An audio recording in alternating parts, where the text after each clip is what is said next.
Hello, everyone, and welcome to another episode of Chris's Knits. My name is Miss Chris, and today we'll be talking about an interesting topic. I had a very exciting weekend.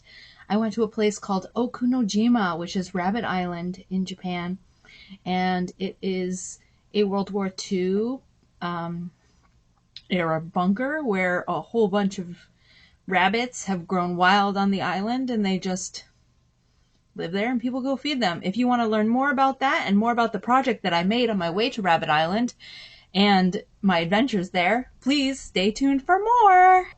Let's start off with getting from Hiroshima to Okunojima, which is the official name of Rabbit Island. It's not direct. It's not easy. You can take the bullet train to a place called Mihara and then take a regular train.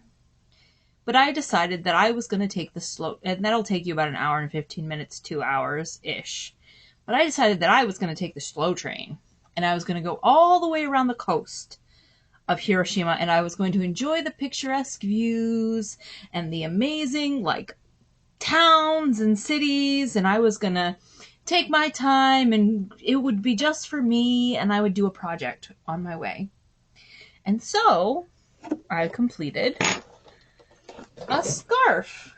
Quite a long one. Usually I don't make my scarves quite this long.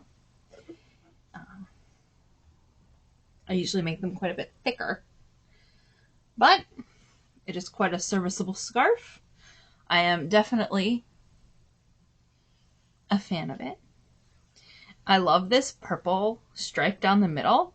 I think it came out so well. It's actually a scrappy scarf. I'm just using up pieces of other things that I have. So I think it turned out really cool. This is like an eyelash, rainbow eyelash that I didn't have that much of, so I just put a stripe of it down the middle. And the rest of them have a little bit of rainbow to them. It's just a very basic double crochet in the back loop only, and I didn't count. I just got to the point where it went from my head to the floor because a lot of people like a really long scarf.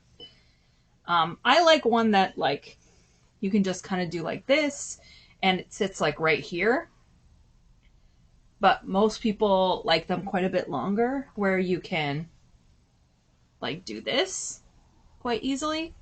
And it sits nicely like that. So I decided to make this one quite a bit longer, even though I did end up with quite a few ends. So I had quite a lot of fun making that on the way there. And then I made it on the way there, and then on the way back, I didn't have any yarn. But you're not interested in that. You're interested in Rabbit Island, a World War II poison factory of an island. That where the people there were making poison gas to be used against the people they were fighting in World War II. Now, the Japanese were mainly fighting a war in Asia. They were fighting against the Chinese, they were fighting against the Vietnamese, they were fighting against the Cambodians. Pretty much everybody was involved in this fight. And the poison gas manufactured there was used against those peoples. But so that's what the island was used for. It's quite a small island. You can walk around it in about an hour and a half. It's a little mountainous, but that's what I did. I just walked around the circumference, which is up a mountain and around.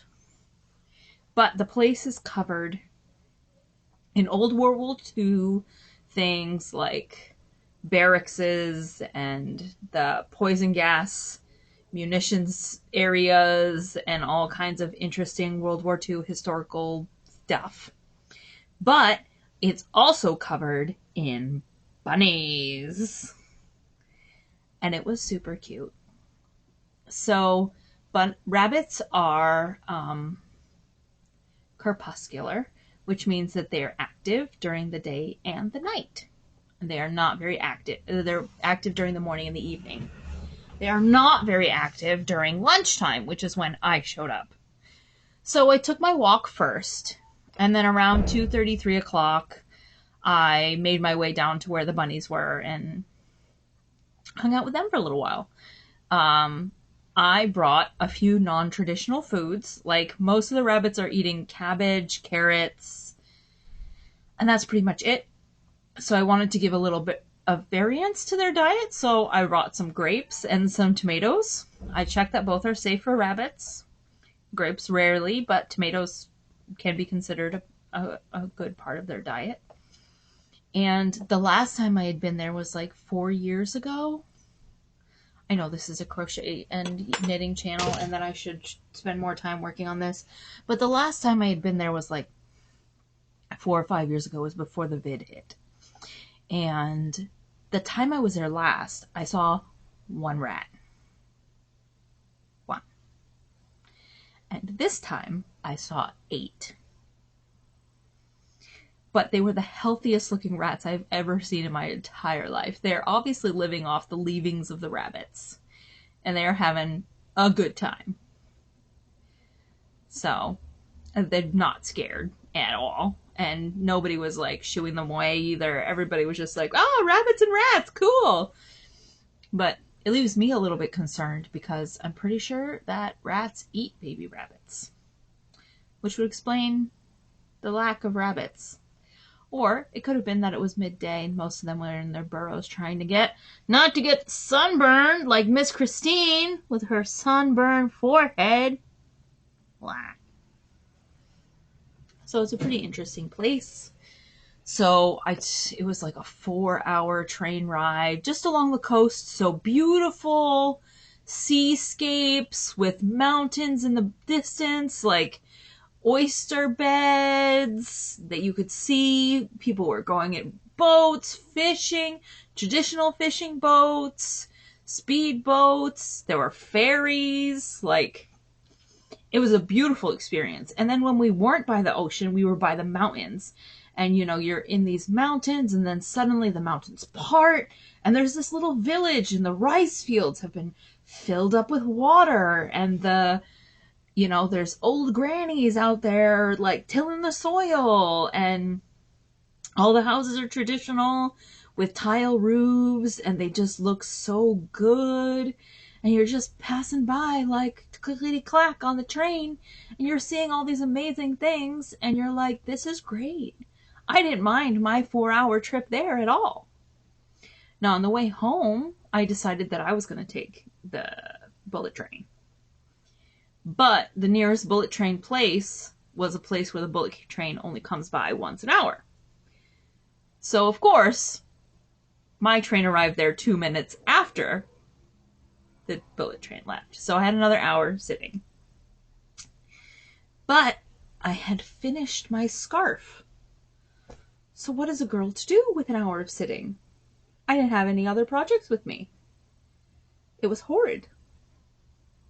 So I had an hour of sitting, and then like 20 minutes on the train, and then I was back home.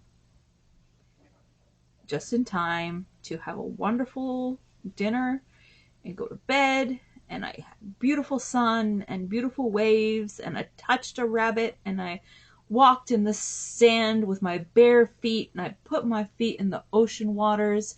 They're so cold. They were so cold. Oh my God, the cold. Put my bare feet in the ocean waters and just walked along the beach, surrounded by thousands of rabbits. And rabbit poop everywhere. So I had a wonderful day yesterday. I hope the rest of you have had a good week. I hope you're enjoying yourselves. Next week in Japan is Golden Week, which means that I will have a 5-day weekend. I have no plans because I didn't make them early enough, so everything is booked. Everything is set. So I might just bum around the city for a little bit, check out what I can check out, see what's going on. I might decide to take another long train ride because that was really soothing and enjoyable. And yeah, I'll talk to you next time. Thank you.